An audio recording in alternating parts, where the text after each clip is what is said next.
welcome to another episode of the Kairos podcast. My name is Cathy. I am sitting in my garage in very grey Belfast. I've lived in Belfast for nearly 9 months now. I work for UCO Belfast and also Kairos. I grew up in Glasgow as part of the Sword of the Spirit community there, but I've loved my time in Belfast, and it's just such a joy to be here today.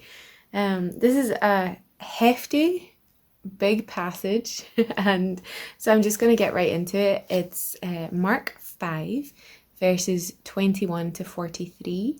I will be reading the NIV translation, but please follow along in whichever translation you so desire. So, verse 21. When Jesus had again crossed over by boat to the other side of the lake, a large crowd gathered around him while he was by the lake. Then one of the synagogue rulers, named Jairus, came there. Seeing Jesus, he fell at his feet and pleaded earnestly with him. "My little daughter is dying. Please come and put your hands on her so that she will be healed and live." So Jesus went with him. A large crowd followed and pressed around him, and a woman was there who had been subject to bleeding for 12 years. She had suffered a great deal under the care of many doctors, and had spent all she had, yet instead of getting better, she grew worse. When she heard about Jesus, she came up behind him in the crowd and touched his cloak, because she thought, "If I just touch his clothes, I will be healed." Immediately her bleeding stopped, and she felt in her body that she was freed from her suffering. At once Jesus realized that power had gone out from him. He turned around in the crowd and asked, "Who touched my clothes?" "You see the people crowding against you," his disciples answered, "and yet you can ask who touched me?" But Jesus kept looking around to see who had done it. Then the woman, knowing what had happened to her, came and fell at his feet, and trembling with fear, told him the whole truth. He said to her, "Daughter, your faith has healed you. Go in peace and be freed from your suffering." While Jesus was still speaking, some men came from the house of Jairus, the synagogue ruler. "Your daughter is dead," they said. "Why bother the teacher any more?" Ignoring what they said, Jesus told the synagogue ruler, "Don't be afraid, just believe."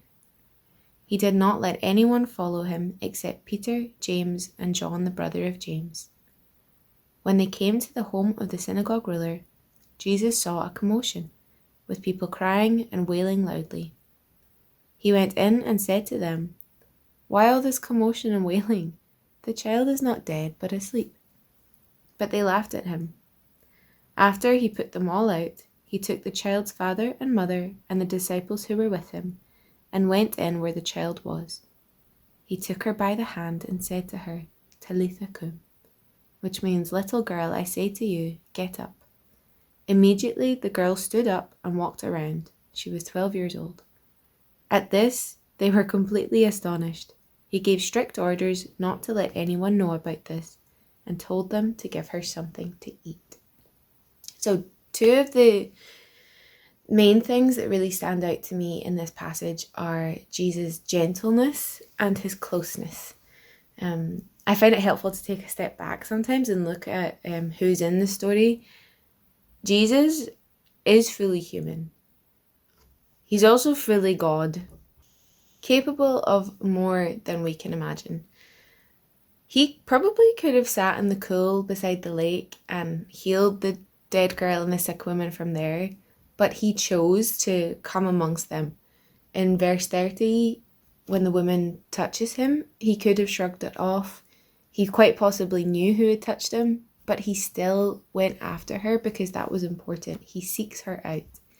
A helpful historical context I heard recently was that this woman who was bleeding would have been seen as unclean, and it would have been inappropriate for her to be near Jesus.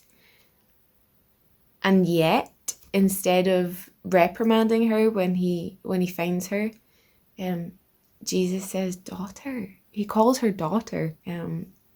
He's close to her. He loves her. In verse 41, he says, "Talitha cum," little girl, get up. In a different gospel, it says, "My child."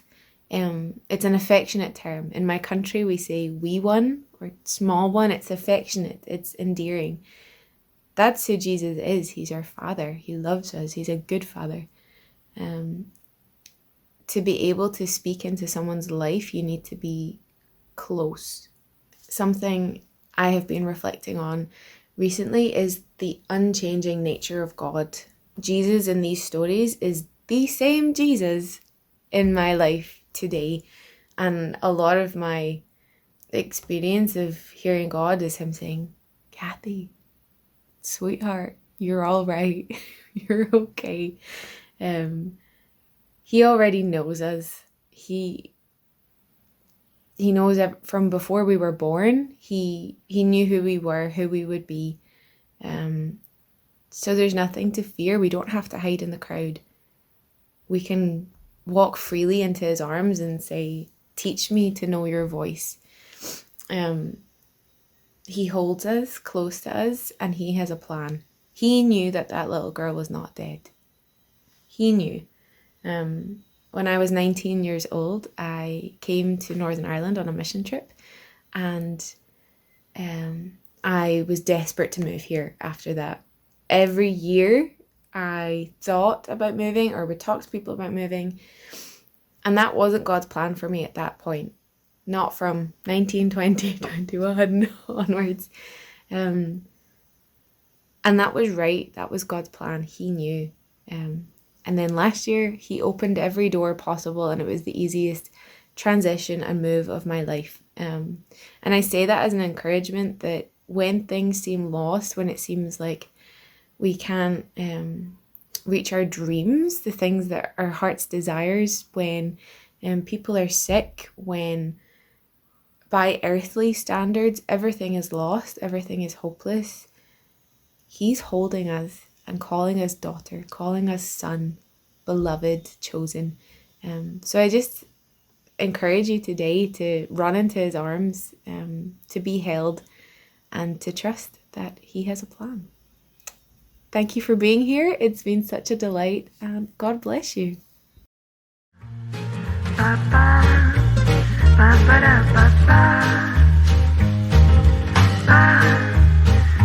da ba da ba da ba ba.